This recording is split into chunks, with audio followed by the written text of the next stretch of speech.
It's been a few weeks. It's time for a brutally honest review of Apple's newest iPhone 16 Pro. Real quick, if you want to keep up to date with the latest Apple news, maybe consider hitting that subscribe button. By the way, this review is sponsored by CaseBang. Stay tuned to learn more and an exclusive discount. I've been reviewing smartphones for a while now, and I am so torn on the iPhone 16 Pro. On one hand, it is absolutely Apple's best iPhone to date. There is nothing wrong with this phone. The downsides I have are fairly minimal, and if you are considering the iPhone 16 Pro, there is largely no reason not to buy it. But should you? Let's hit the high points first. What's new here? The big new things are Apple's A18 Pro processor, the camera control, 48 megapixel ultra wide camera, plus better battery and charging. There are other things too, such as shooting spatial photos, new finishes, next gen photographic styles, spatial audio mixing 120 frames per second, 4K slow-mo, and more, but they're not quite as headline grabbing. If you're interested in like a pure compare, I did a full breakdown on every difference between the 15 Pro and the 16 Pro that you can watch in the video that I've linked here. But focusing on these big features, the A18 Pro is nice, but for the most part, I haven't noticed a huge difference. The most I can say is that when playing Assassin's Creed Mirage, load times are better. The A17 Pro was no slouch, so looking year over year, it's kinda minimal. I know opinions on the camera control are just all over the place, but I'll give you mine. Overall, I like it. I've been using it repeatedly to open the camera app super fast. Yes, you can open the camera with the shortcut on the home screen, by swiping, or even programming the action button. But this way, I get to keep the action button for shortcuts while using the camera button just to open the app. I find the button just like slightly too high, but it's not bad. It's like right there. It's a little too far to the left, I guess. Adjusting things like zoom is very fiddly. I hate how you have to like keep swiping to zoom in or out. If Apple made an update where you could like push your finger to the side and just hold it, it would keep zooming. I think that would help. Still, having a toddler, it's so easy just to press it to open the camera and press it again to snap the pic. It's just so fast. I'm also not fully sold on the 48 megapixel ultra wide lens.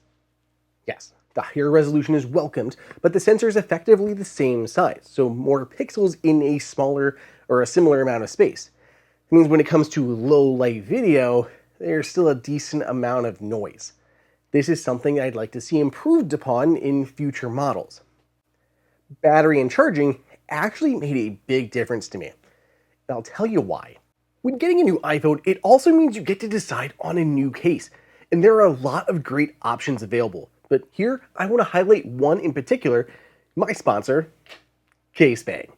They have these super cool swappable back panels that I just can't get over. They're made of a strong TPU material that adds some rear protection to your iPhone. They connect magnetically and they don't fall off if you drop your phone. Plus, they still have MagSafe magnets on the back, so they'll work with any MagSafe accessories like you have, like wallets, batteries, or charging stands. There are tons of patterns to choose from, like this Flora one, or they have a bunch of collabs like these Pokemon ones. These ones here look to have mostly the original like 151 Pokemon, which were in the middle of my youth, so I'm just like all about these patterns. But they have a huge variety that will appeal to almost anyone. They have regular cases too, if that's more your preference. Lastly, I want to highlight their MagSafe wallet, which has a strong magnetic hold, opens up into a stand, and can hold 2 cards in the back. Great addition to any kit. If you want to check out any of these, you can find the link and an exclusive discount in the description, and I've pinned it in the comments. So this year, I made the move from iPhone 15 Pro Max to just the regular 16 Pro. I found the Pro Max to be pretty large, and I didn't need the display to be that big. This year, the displays are even larger. So I went back to the now 6.3-inch Pro. Especially since the regular Pro has that 5 times telephoto zoom now. My major worry, though, was with battery life. I had gotten accustomed to that long battery, and I was worried the smaller phone was going to be rough. Fortunately, it's a total non-issue. The 16 Pro is rated for 27 hours of video playback, which is only 2 hours shy of the iPhone 15 Pro Max. It's also an increase of 5 hours from the iPhone 15 Pro. So battery life got quite a bit better. Plus, it can now charge faster.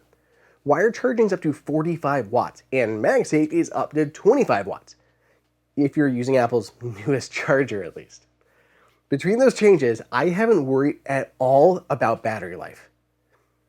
Since we're talking about the charging and stuff, another change Apple made was to the thermals. There's a new graphene layer that has seriously made the phone run cooler. No joke, my 15 Pro Max got hot all the time. It's kind of ridiculous that this is a selling point here, but it is. I think that improved cooling is also helping with that battery life and the faster charging.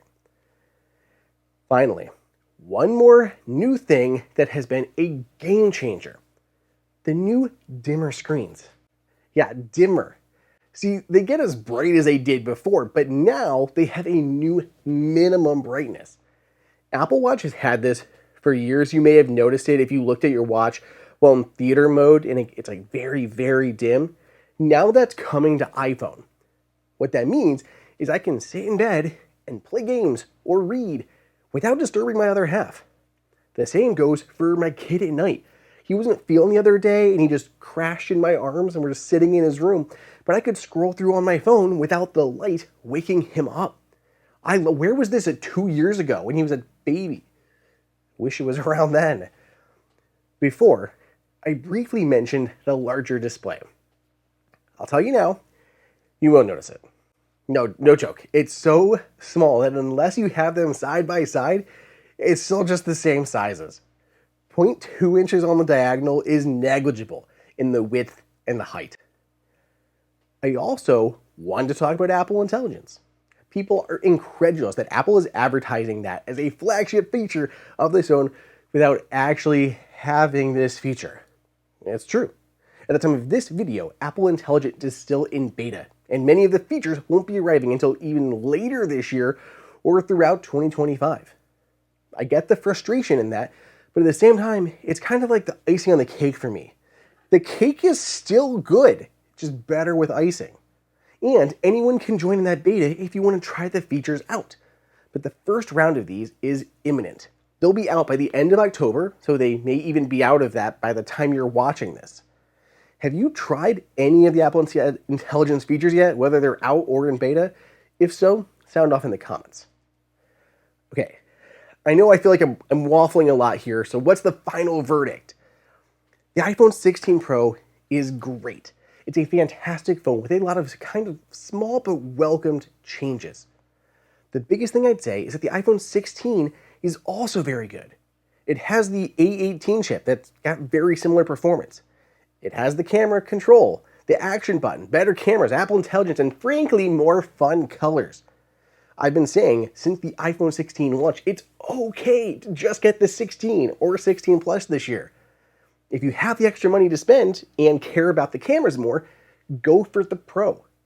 I understand not everyone upgrades every year, but many that do are in iPhone upgrade programs, thinking it's just upgrade to upgrade.